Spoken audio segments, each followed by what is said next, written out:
So guys, magluto ako guys ng ginatang kalabasa. Tapos may halong daon ng mustard. Tapos daing, yung pangsahog ko mga idol. Yan sanggap ko. Bawang, luya, sili at sibuyas. At dagdag pampalasa. Yan lang guys, ang sangkap ko guys. Yan, magpakulo muna ako ng gata. Yan guys, kulo na yan guys, gata guys. Lagay ko na yung sangkap. Ayun sibuyas. Tapos luya mga idol.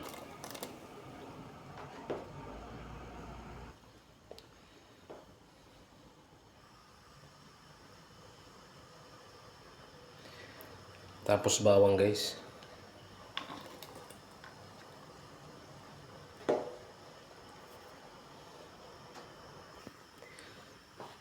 Ayan, tapos lagay ko na to guys, kalabasa.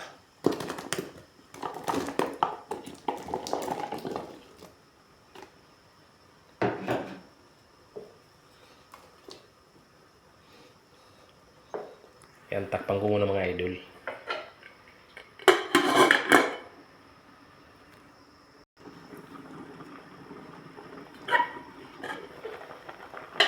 Ayan guys, kulong-kulong na guys.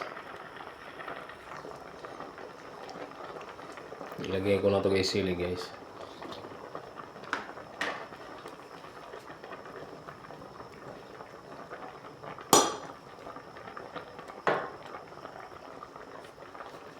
Lagyan ko ng asin konti lang kasi maalat yung mga daing mga idol.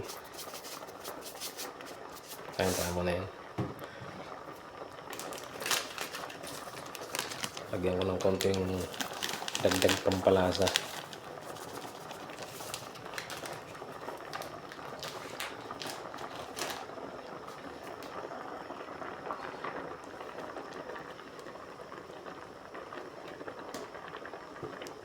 Matigas pa yung kalabasa guys.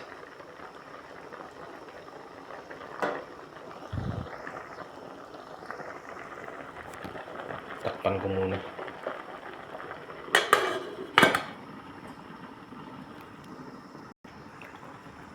Ayan guys, buksan natin guys.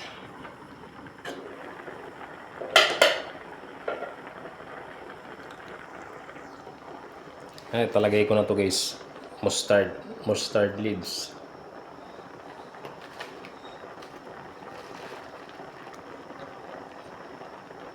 Ayan guys.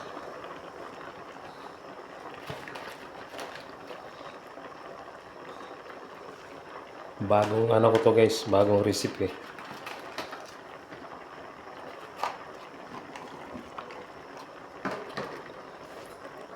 Ay mga idol, takpan muna natin mga idol.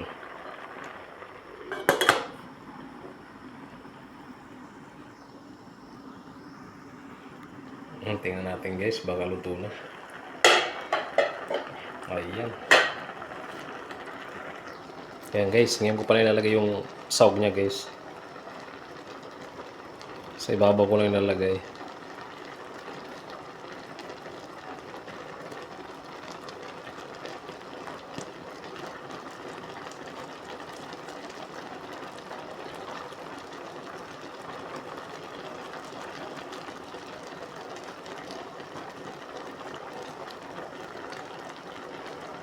Para hindi madurog.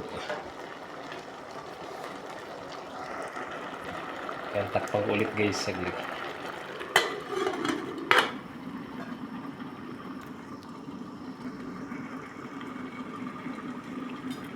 Check natin guys, luto na to guys.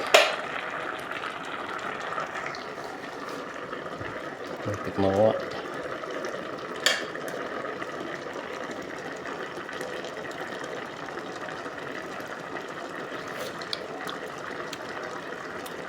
Ayos na guys.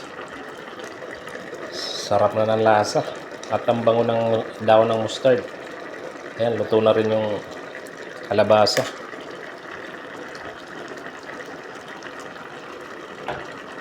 Ayan, suabe mga idol.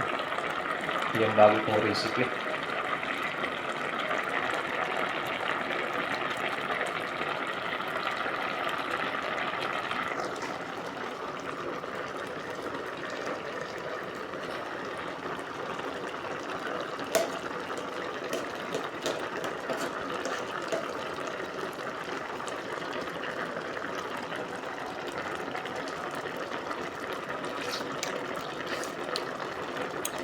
Okay guys, sarap guys.